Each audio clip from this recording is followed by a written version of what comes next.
Well, hi, everyone. Welcome to our Facebook Live broadcast, and I'm Steve Altition, Director of Client Partnerships here at Pacific Cascade Family Law. Today, I'm here with Professor Kimberly Campbell, Chair of Teacher Education at Lewis and Clark's Graduate School of Education, to talk about restarting a teaching career even after a divorce. So, good morning, Kim. Before we start in on this, can you just tell us a little bit about yourself?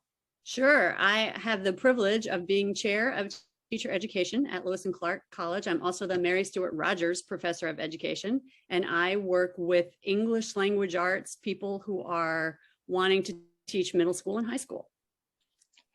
Well, sounds like you're certainly the person we should talk to on this subject.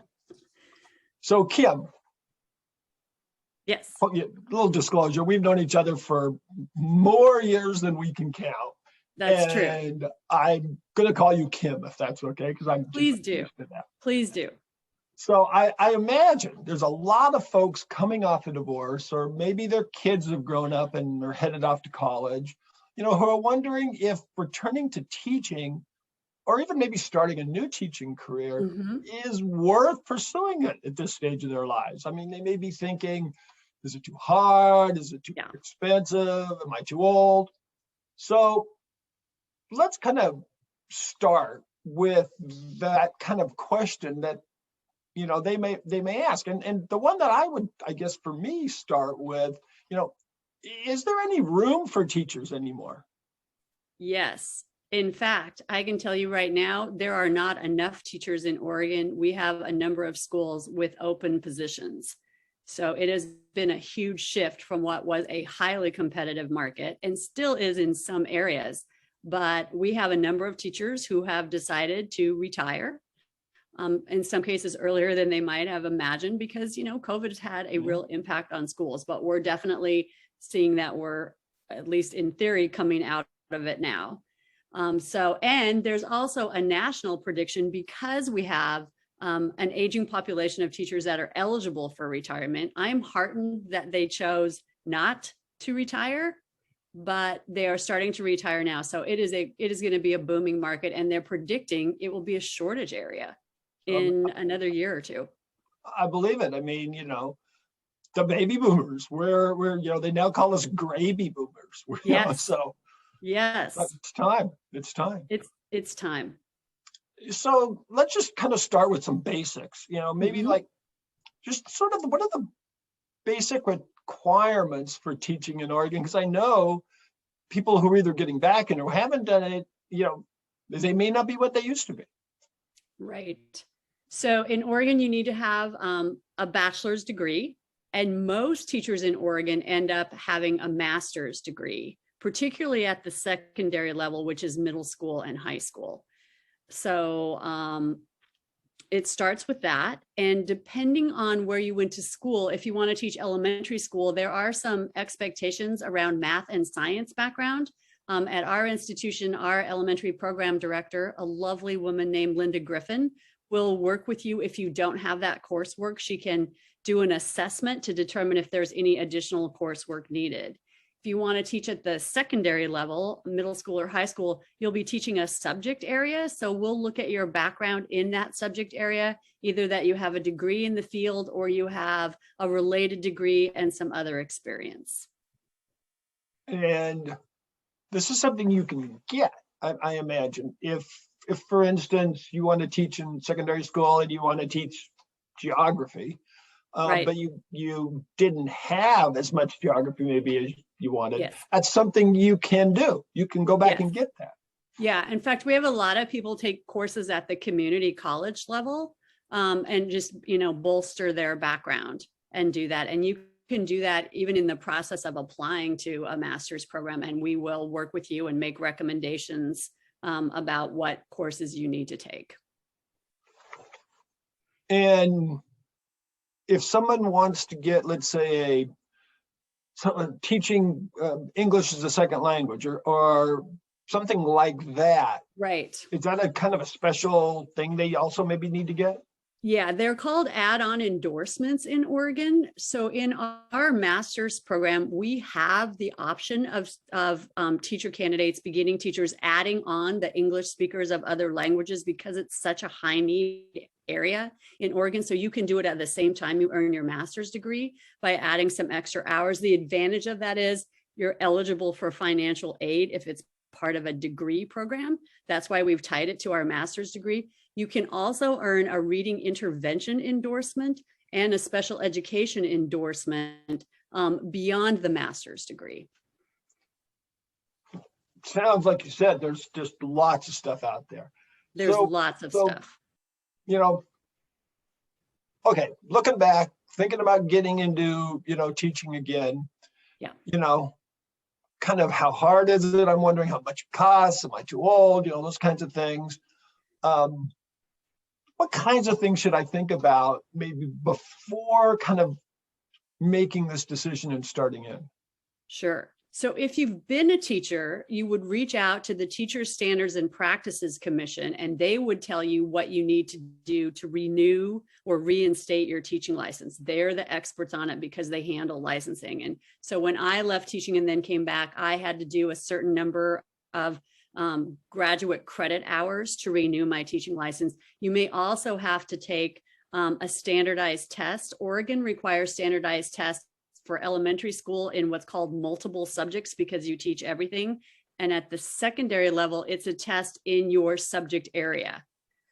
We used to have a civil rights exam. We no longer have that requirement for people who are in master's programs. We're handling that information in our education coursework.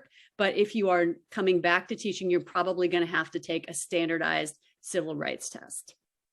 Yeah, that makes sense. I mean, yeah, there's the expectations, I imagine, now of being a teacher from maybe someone who was a teacher 20, 25 years ago. Right. It's a little different environment. It is. I'm sorry, go ahead. I was going to say, go ahead. All right. So what about folks who want to start in? They weren't teachers before, but they always kind of thought they maybe want to be. Does this sort of apply to them? They'll have the time to do this? Right. So I will actually say that's the majority of the people with whom we work in our master's program. There are people that are coming to us who have been doing other things, but in the back of their minds, they've always been interested in teaching. And we really believe that teaching is a vocation, that you're called to do it. And so when you hear that call, like, oh, this is really what I've always wanted to do, as one of our current candidates said, I just want to feel that at the end of the day, I've done something that's meaningful. And so left a pretty high-powered career to come into teaching. And also is a parent of 3 school-age children, and finds that ultimately the teaching profession is going to allow her to balance both being a parent and having a profession that she really feels good about.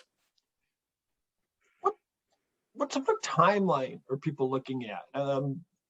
I'm assuming they can't get back into teaching in 30 days. I mean, I don't know. Right. So if you've been a teacher, you may be able to get back in a matter of months by doing these additional courses and any required testing. If you're starting a master's program, our master's program is a 13-month program. We start in June and then run to July of the following year. It's a full-time program with coursework and a year-long student teaching or teaching practicum experience. You start in June. So if someone's thinking about it, now we're in right, early October. Yes. When do they kind of need to start actually like applying or doing something? Right. So our application are due just after the first of the year, so early January.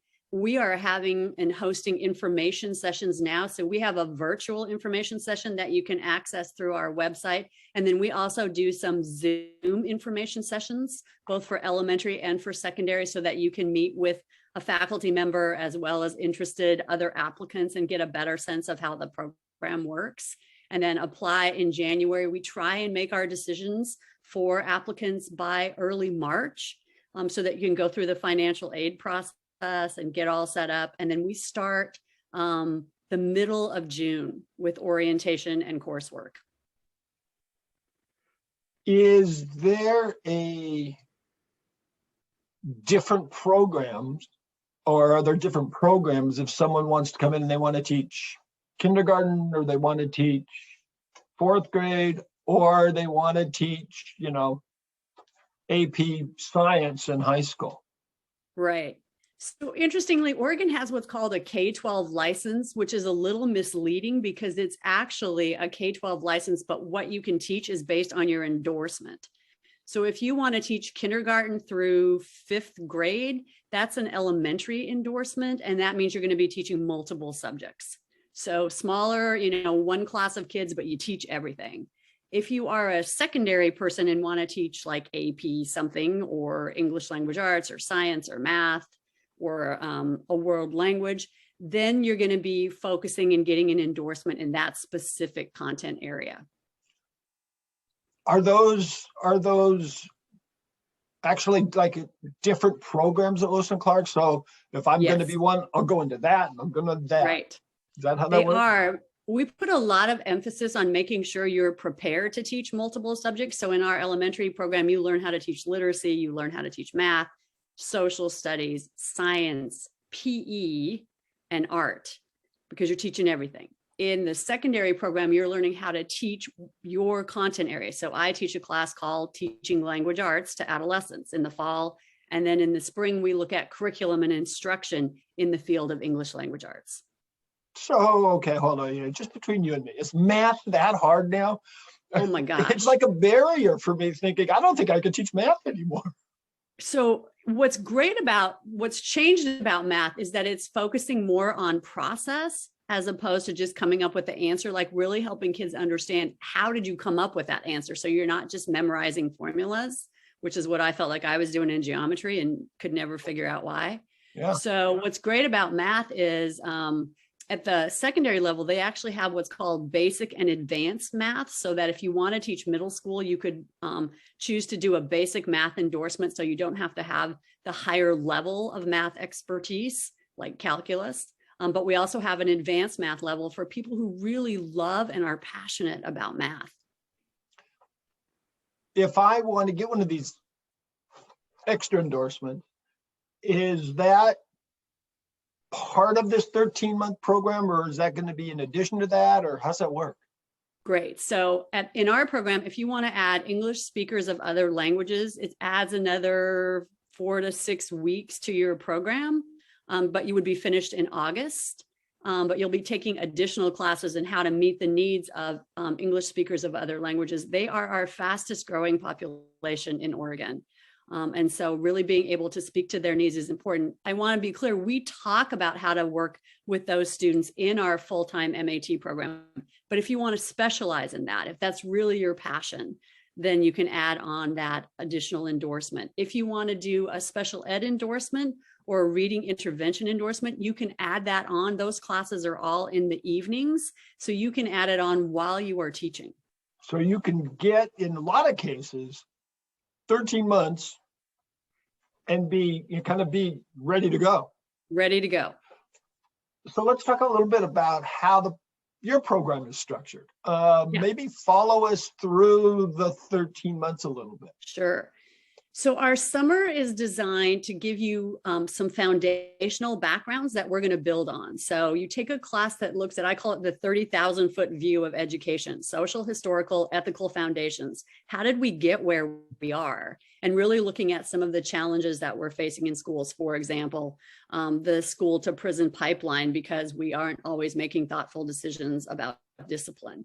You'll also look at in elementary child development, in secondary adolescent development, what's going on in the heads and the bodies of the students with whom we're working. You'll take a class called culturally responsive teaching, which will help you think about English speakers of other languages, but also all kids. what unique gifts do they bring to the classroom, and how do we create curriculum that builds on those backgrounds and gifts? And then you'll take a content area elective or a subject area elective in the secondary program. So for example, problems and statistics for folks earning a math degree, or economics if you're getting a social studies degree. And in English language arts, it's teaching young adult and children's literature. If you're in elementary, you're going to take a PE class, an art class, an introductory math class, and an introductory literacy class. This is all in the summer portion. This is all in the summer. Then in the fall, you will be working at your school practicum site. So you're in a classroom working with what we call a mentor teacher for an entire year. And you are again taking classes that provide those foundations. So a content area class. In our secondary program, we do a literacy and teacher research class because everybody teaches literacy regardless of your content area.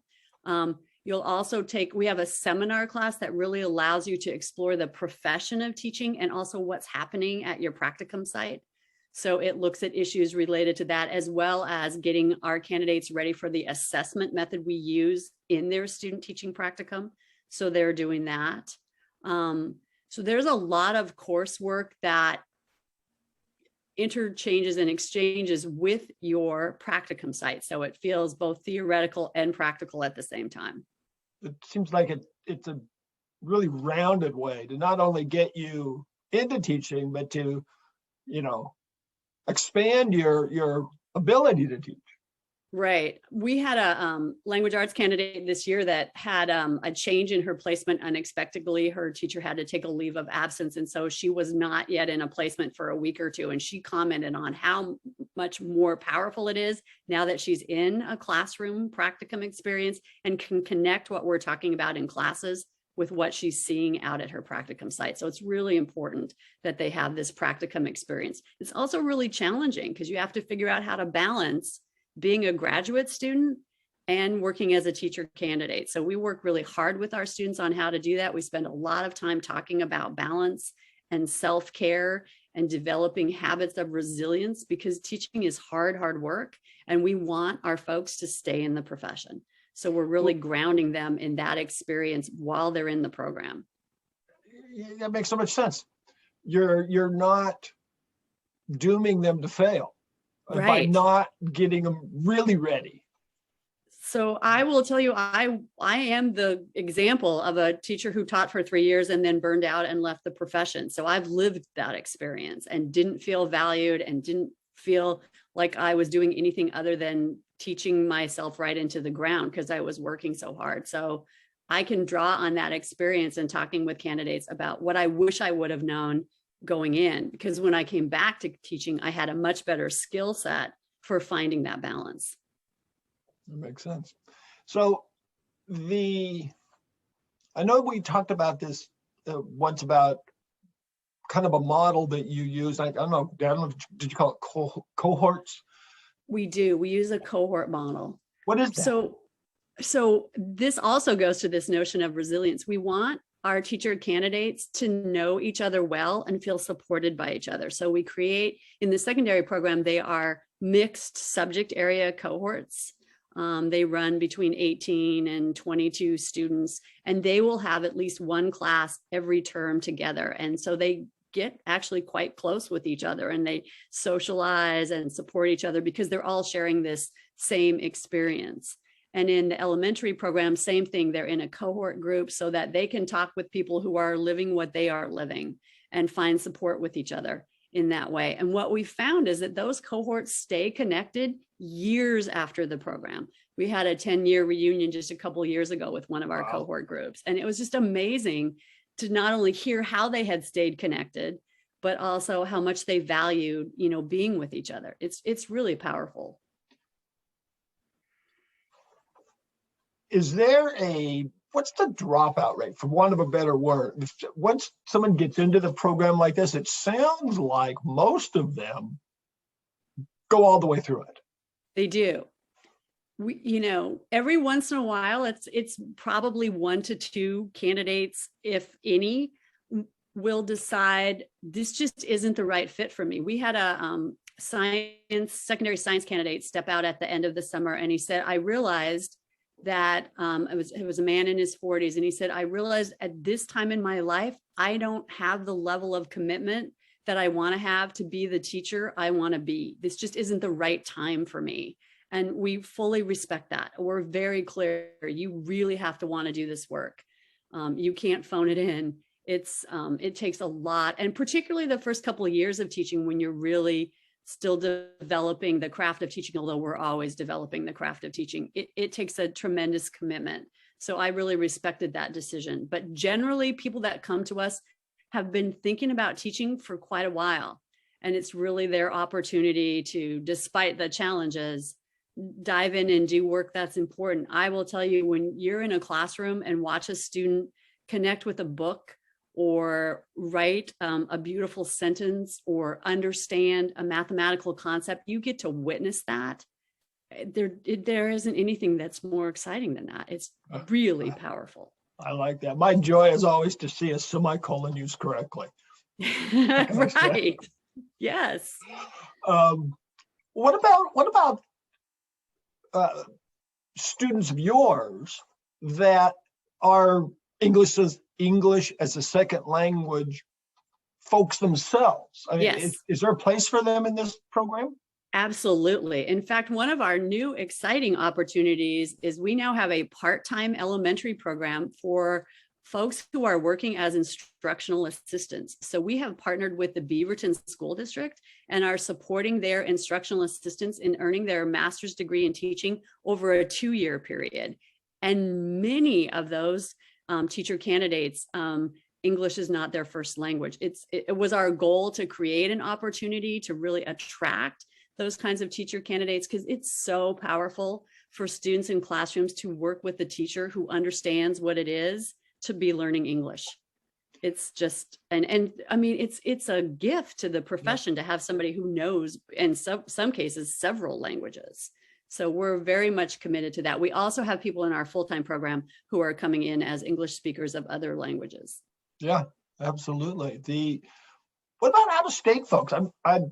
Let's say someone has been a teacher in Ohio, moved to Oregon, got married. Now they 20 years later, they want to go get back into it. Yes. What issues do they got?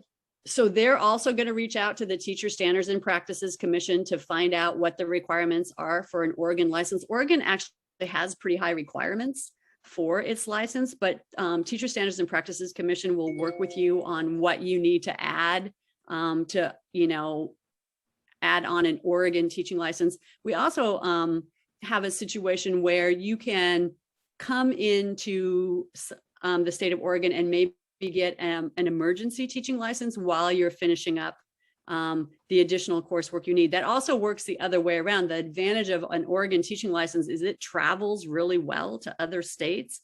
So we have a number of our candidates who decide to move after they've finished their MAT program, and we have not had a situation yet where they could not start teaching right away in a new state and then add on that state's teaching license. Got it. So I'm going to talk about something a little dear to your heart, I know, and that is the student teaching requirement, because that's you. That's what you do on a daily basis. How does that part of it work? And why is it so dang long? So our program has chosen to do a year-long teaching practicum because we think being in a classroom and seeing kids from the very beginning of the year to the end of the year is absolutely crucial. So that because school years have a rhythm, and we want you to experience what it's like to teach in September versus what it's like to teach in April. We also want our coursework to be grounded in the practical application of a classroom. So we have assignments in our courses that our students are doing at their practicum sites, so that they're really having a chance to experience that. So it's really important and powerful. We take very seriously what classrooms we place them in. So we create a pool of cooperating teachers or mentors with whom we want to work because we've had success with them in the past, or we've met with them, or they're graduates of our program. And then we have our candidates meet with the potential mentor that we think would be a good fit for them. And both parties, the candidate and the mentor, have to agree this feels like a good fit. If you're going to spend a year in somebody's classroom learning to teach, I want that candidate to feel like their mentor teacher has their back and is absolutely there to support them.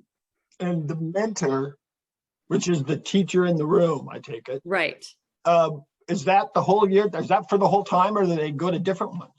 That's the whole time. We've really learned that building that relationship is crucial. We provide opportunities for the candidates to observe other teachers in the building and get to know other people, but that mentor teacher or cooperating teacher is the person who's going to take you all the way through. So the process of it is, I don't know, for one of another word, kind of holistic. It feels like Yes. to me. It Yes. really covers a lot of stuff other than just, this is how you give an A and this is how you give a B. Right.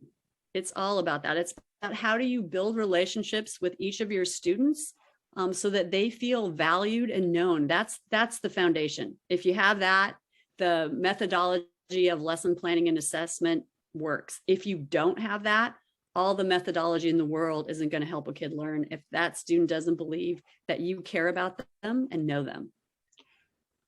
Do you get feedback from administrators, principals, Yes. on how this program is working? Yes.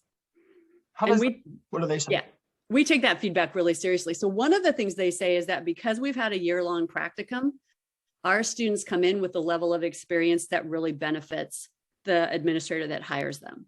They also value the amount of time and energy we put into content preparation. So in the words of one administrator, your candidates know what they're doing, and more importantly, they know why they're doing it.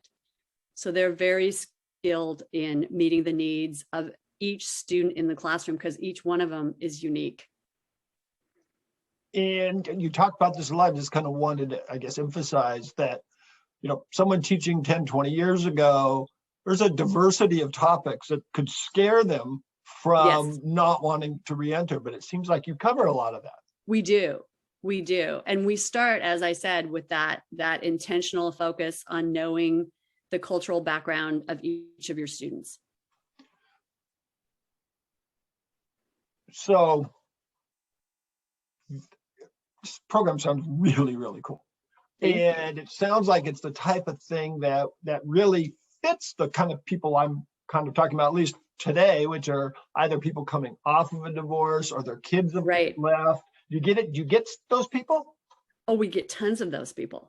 I just had a candidate last year who was, balancing meeting the needs of his elementary school age son because he and his wife had recently been divorced, and also learning to become a teacher. And it was really fun. We were doing mostly online teaching then. So his son frequently was attending our class sessions. So we got to know him in addition to knowing his dad.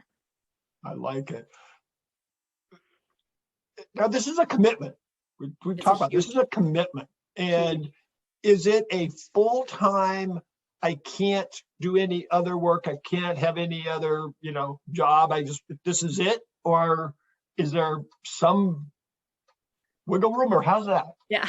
So, we call it a full-time program. Having said that, I have candidates this year who are parents, and I have some who are also working part-time jobs. It's tough. I wonder sometimes about when they sleep, but we are absolutely committed to supporting them and helping them meet all the expectations of the program. And the teaching profession, when I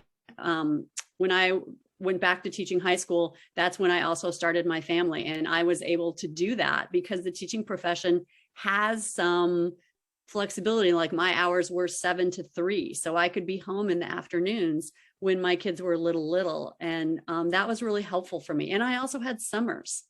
And I know there's criticism of teachers having summers off. I will tell you, you're going to earn your summer off because you're going to work about the same number of hours you would work in a full year. You're just going to do it in 9 months. But what that does is give you some of this flexibility because some of your work can be done at home. That makes complete sense.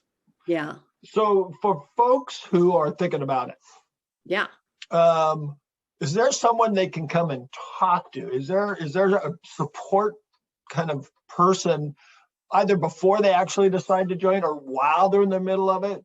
Even about things like how they can pay for it, Right. how they can live through it. Yeah. So we have, and it's on our website, we have a great admissions department that will help with that, but it's actually the faculty members with whom you will work who are going to be your support people. So we have information sessions via Zoom. We have a virtual information session. And once you take advantage of that, one of our faculty members will follow up with you. We have a phenomenal financial aid person who is devoted to the graduate school and handles all of the graduate school candidates. So we really put together a pretty powerful supportive team while you're in the admissions process, and then we keep that going. And if someone needs a couple more hours, they almost got through in terms of getting their baccalaureate. Yes. You work with them? How's that? Absolutely. Yeah. If you're finishing up your undergraduate degree, it's a great idea to reach out to us. I've already had 2 people reach out to me this fall saying, I'm finishing up, I'm going to graduate this summer. Am I taking all the right courses I need? We welcome those conversations. So someone can call and say, I'm thinking about it. I need this. And I think you talked earlier about some people even go to community college to, right. It doesn't cost as much. So you got someone who can help them with that. Right. One more thing we have is we have what we call admissions ambassadors. So we have a current MAT candidate who will reach out to people who apply to our program and share their own experience as a candidate so that you can talk to somebody who's doing the program right now. And, they certainly have an insight about the experience that's different than mine as a faculty member. Well, this is a soup to nuts program. I mean, it is. It is. I think that people who are thinking about it absolutely should contact someone there. And how would they go about that? So they can check our website, and the admissions department will link them up with these information sessions that I've talked about, and they'll also give you the name of a faculty member. I'm also happy to have them reach out to me. I love it. And I'll connect them. Wow. Well, shoot, see, 30 minutes come and gone. I know. So thanks so much, Kim, for joining us today. I mean, you provided expertise and insight, for anyone who is thinking about restarting or starting a teaching career. Thank you so much. Thank you. I also want to thank everyone again who's tuned in today.